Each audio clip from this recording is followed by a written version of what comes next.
આશરે 287 વર્ષ પહેલાની વાત એક સાચા પ્રસંગની છે।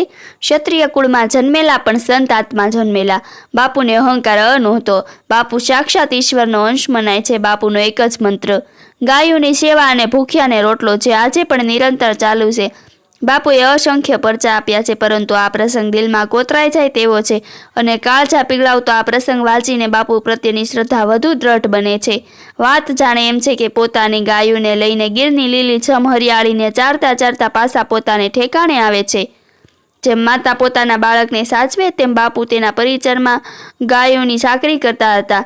તેને પાણી પાવું, ધમારવી અને વળી તેના શરીરે થતી જીવાતને દૂર કરતા હતા। એ દ્રશ્ય જોઈને ભલભલાના પથ્થર દિલ પીગળી જાય।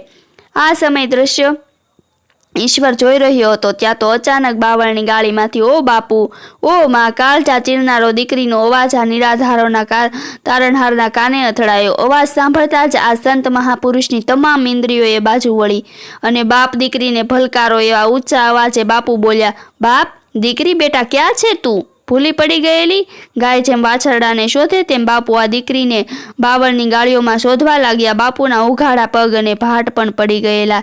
એણે દીકરીને ગોતે પાર કરી।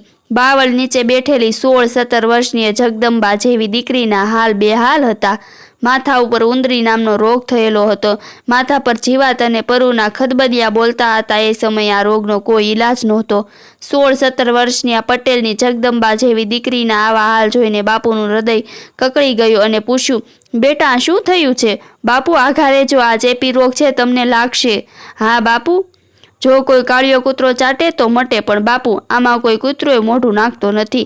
આ સાંભળીને બાપુએ આકાશ તરફ જોઈને કાળિયા ઠાકરનું સ્મરણ કર્યું અને કીધું કે, "હે કાળિયા ઠાકર, તારી આ ગાયોની જો મેં દિલથી સેવા કરી હોય તો મને ઘડીક તારો કાળિયો કૂતરો બનાવજે." અને એટલું બોલીને પછી એ દુઃખમાં ખતબદતી જોગમાયાનું માથું પકડીને બાપુએ જીભથી ચાટવાનું ચાલુ કર્યું। એક વાર, બીજી વાર અને ત્રીજી વાર જ્યાં ચાટ્યું ત્યાં તો દીકરીના દાહ શાંત થયા અને ટાઢકના શેવડા છૂટ્યા અને દીકરીના દુઃખમાં દૂર થયા। તે દિવસથી આ દીકરી આ સંત પુરુષને પોતાનો બાપ માનતી।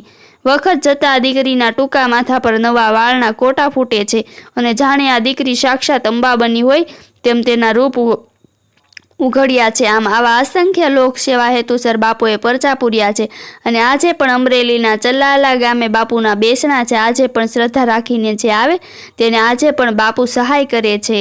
આવી જ માહિતી મેળવવા માટે મારી ચેનલને લાઇક કરો, શેર કરો અને સબસ્ક્રાઈબ કરો। બાજુમાં આપેલું બેલ આઇકનનું બટન છે, એને ટચ કરો જેથી તમને મારા બધા વિડીયોની નોટિફિકેશન સૌથી પહેલાં મળી શકે।